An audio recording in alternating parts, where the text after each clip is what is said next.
ಅನಿತಾ ಇನ್ ಸಮಾಚಾರ ವೀಕ್ಷಕರಿಗೆ ಸೌಮ್ಯಾ ರೆಡ್ಡಿ ಜಯನಗರ ಕ್ಷೇತ್ರದಲ್ಲಿ ಚಿರಪರಿಚಿತ ಹೆಸರು. ಇವತ್ತು ಅವ್ರ ಜೊತೆ ಒಂದು ಚಿಕ್ಕ ಸಂವಾದ. ಅದಕ್ಕೋಸ್ಕರ ನಾವು ಅವ್ರ ಆಫೀಸಿಗೆ ಬಂದಿದ್ದೀವಿ. ನಾಳೆ ಸಂಕ್ರಾಂತಿ ಹಬ್ಬಕ್ಕೆ ಜೋರು ತಯಾರಿ ನಡೀತಾ ಇದೆ. ಬನ್ನಿ, ತಡ ಮಾಡದೆ ಮೇಡಮ್ ಹತ್ರ ಮಾತಾಡೋಣ. ನಮಸ್ಕಾರ ಮೇಡಮ್. ನಮಸ್ಕಾರ, ಚೆನ್ನಾಗಿದ್ದೀರಾ? ಚೆನ್ನಾಗಿದ್ದೀನಿ, ನೀವು ಹೇಗಿದ್ದೀರಿ? ಗುಡ್. ಹೊಸ ವರ್ಷದ ಶುಭಾಶಯಗಳು. ಧನ್ಯವಾದಗಳು, ತಮಗೂ ಅಷ್ಟೇ. ಸಂಕ್ರಾಂತಿ ಹಬ್ಬದ ಶುಭಾಶಯಗಳು ನಾಳೆ ಇದೆ. Thank you. ಇವತ್ತು ನೋಡ್ಬೋದು ನಿಮ್ಮ ಹಾರ್ಡ್ ವರ್ಕು. ಇವಾಗ ಆಲ್ಮೋಸ್ಟ್ 6 ಗಂಟೆ ಸಾಯಂಕಾಲ ಅಂದ್ರೂ ಮೇಡಮ್ಮು ಅವ್ರ ಸ್ಟಾಫ್ ಜೊತೆ ಕೂತ್ಕೊಂಡು ನಾಳೆಗೆ ತಯಾರಿ ಮಾಡ್ತಾ ಇದ್ದಾರೆ. ಮೇಡಮ್, ಕೆಲವು ಪ್ರಶ್ನೆಗಳು. ನೀವು ಪಾಲಿಟಿಕ್ಸ್ಗೆ ಯಾಕೆ ಬಂದ್ರಿ? ಆಮೇಲೆ ನಿಮಗೆ ಏನು ಪ್ರೇರಣೆ ಆಯಿತು? ಯಾರ ಪ್ರೇರಣೆ? ಯಾಕೆ ಅಂತಂದರೆ, ರಾಜಕೀಯ ಅನ್ನೋದು ಬಹಳ ಕಷ್ಟದ ಕ್ಷೇತ್ರ. ಅದರಲ್ಲಿ ಮಹಿಳೆಯರು ವಿರಳ, ಸಕ್ಸಸ್ಫುಲ್ ಮಹಿಳೆಯರು ಅತಿ ವಿರಳ. ಸೊ ನೀವು ನಮಗೆ ಹೇಳಬೇಕು, ಹೇಗೆ ಬಂದ್ರಿ, ಯಾಕೆ ಬಂದ್ರಿ ಅಂತ. ನೋಡಿ, ನಾವು ಪ್ರಪಂಚದಲ್ಲಿ ಮಹಿಳೆಯರು ನಾವು 50% ಇದ್ದೀವಿ. ನಾವು ನಮ್ಮ ಅಭಿಪ್ರಾಯಗಳು ಬೇರೆ ಇರುತ್ತೆ, ನಾವು ಫೇಸ್ ಮಾಡುವಂಥ ಸಮಸ್ಯೆಗಳು ಬೇರೆ ಇರುತ್ತೆ, ನಮ್ಮ ಒಪಿನಿಯನ್ಸ್ ಬೇರೆ ಇರುತ್ತೆ. ಆಮೇಲೆ ಹಾಗಾಗಿ ಮಹಿಳೆಯರ ಸಮಸ್ಯೆ ಮಹಿಳೆಯರಿಗೆ ಅರ್ಥ ಆಗೋದು. ಆದರೆ ನಮ್ಮನ್ನು ಪ್ರತಿನಿಧಿಸೋರು ಮಹಿಳೆಯರೇ ತೀರಾ ಕಡಿಮೆ. ನಾವು ಈಗ ತಾನೇ ಮಾತಾಡ್ತಿದ್ವಲ್ಲ, ನಮ್ಮ ರಾಜ್ಯದಲ್ಲಿ ಎಷ್ಟು ಜನ ಮಹಿಳೆಯರಿದ್ದಾರೆ ಶಾಸಕರು ಅಂದರೆ ಜಸ್ಟ್ 4%. ಆದರೆ ನಾವು 50% ಇದ್ದೀವಿ. ಹಾಗಾಗಿ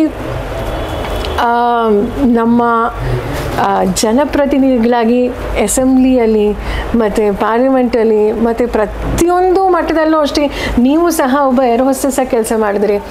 ಮಹಿಳೆಯರು IAS IPS ಬೋರ್ಡ್ ರೂಮ್ಸಲ್ಲಿ ಪ್ರತಿಯೊಂದು ಕ್ಷೇತ್ರದಲ್ಲೂ ಸಹ ಅವರು ತಮ್ಮನ್ನು ಗುರುತಿಸ್ಕೊಂಡಿದ್ದಾರೆ. And they have broken the glass ceiling.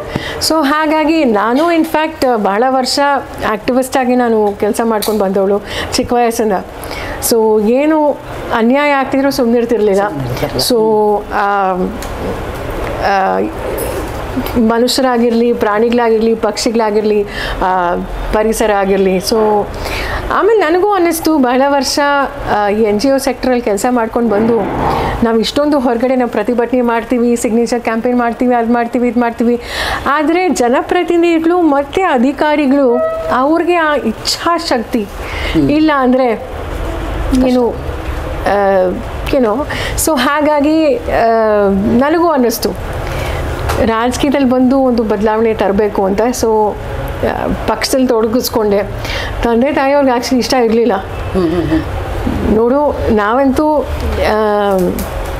ನಿಮಗೆ ಗೊತ್ತಿದೆ, ಈ ತುಂಬ ಜನ ಅವರು ಮಕ್ಕಳೇ ಇದು ಬರ್ತಿದ್ದಾರೆ ಅಂತ. ಆದರೆ ನಿನಗೆ ಅರ್ಹತೆ ಇದ್ದರೆ ಎಲ್ಲರೂ ಒಪ್ಕೊಂಡ್ರೆ. ಆಮೇಲೆ ಬಂದೆ ಇಲ್ಲಿ. ಎಲ್ಲ ನಮ್ಮ ಹಿರಿಯರಾಗಿರಲಿ, ಎಲ್ಲ ನಮ್ಮ ಮುಖಂಡರು, ಪಕ್ಷದ ಎಲ್ಲ ಅವರೆಲ್ಲರ ಆಶೀರ್ವಾದದಿಂದ ಟಿಕೆಟು ಸಿಕ್ತು. ಆಮೇಲೆ 2018ರಲ್ಲಿ ಗೆದ್ದೆ. ಬೆಂಗಳೂರಿನ ಏಕೈಕ ಮಹಿಳಾ ಶಾಸಕಿಯಾದೆ. ಆದರೆ ನಾವು ನೋಡ್ತಾ ಇದ್ದೀವಿ, ಯಾಕಂದರೆ ಪುರುಷ ಪ್ರಧಾನ ಸಮಾಜ. ಮಹಿಳೆಯರಿಗೆ ನಿಜವಾಗ್ಲೂ ಪ್ರತಿ ದಿವಸ ನಾವು ಯಾವುದೇ ಒಂದು ಕ್ಷೇತ್ರ ಆಗಿರಲಿ, ನಾವೊಂದು 10 ಪಟ್ಟು ಜಾಸ್ತಿ ನಾವು ಕಷ್ಟಪಡಬೇಕು. ಆದರೆ ನಮಗೂ ಅಷ್ಟೇ ಆ ಛಲ ಇದೆ, ಅವಕಾಶಗಳು ಬೇಕಷ್ಟೆ. ಕರೆಕ್ಟ್.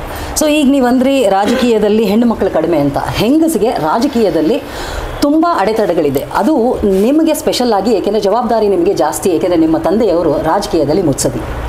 ನಿಮಗೆ ಬಂದಂಥ ಅಡೆತಡೆಗಳೇನು? ಅಡೆತಡೆಗಳು ಅಂದರೆ ಪ್ರತಿಯೊಬ್ಬ ಮಹಿಳೆಗೆ ಅಡೆತಡೆ ಯಾವುದೇ ಒಂದು ಕೆಲಸ ಆಗಿರಲಿ ಇದ್ದೇ ಇರುತ್ತೆ. ಬಟ್ ವಿದೌಟ್ ಫ್ಯಾಮಿಲಿ ಸಪೋರ್ಟ್ ನಾವೇನೂ ಮಾಡೋಕ್ಕಾಗಲ್ಲ, ಯಾವುದೇ ಒಂದು ಕೆಲಸ ಆಗಿರಲಿ. ಅಫ್ಕೋರ್ಸ್ ನನಗೆ ನಮ್ಮ ತಂದೆ ತಾಯಿ ಮತ್ತು ಅಫ್ಕೋರ್ಸ್ ನನ್ನ ತಮ್ಮ ಮತ್ತು ಎಲ್ಲರೂ ಅಷ್ಟೇ, ಈ ನಮ್ಮ ರಾಜಕೀಯಕ್ಕೆ ಬಂದಮೇಲೆ ಎಲ್ಲರೂ ಒಂದು ಕುಟುಂಬ ಥರ ಆಗಿದ್ದೀವಿ. ಎಲ್ಲ ನಮ್ಮ ಕಾರ್ಪೊರೇಟರ್ಸು ಮತ್ತು ನಮ್ಮ ಬ್ಲಾಕ್ ಅಧ್ಯಕ್ಷರು, ಎಲ್ಲ ಮುಖಂಡರು ನಿಜವಾಗ್ಲೂ ನನ್ನ ಸ್ವಂತ ತಂಗಿ ಥರ, ಮಗಳ ಥರ ಅವರು ನೋಡಿಕೊಂಡ್ರು, ಗೈಡ್ ಮಾಡ್ತಾರೆ. ಬಟ್ ಅದೇ ರೀತಿ ಎಲ್ಲೋ ಒಂದು ಕಡೆ ನಮಗೆ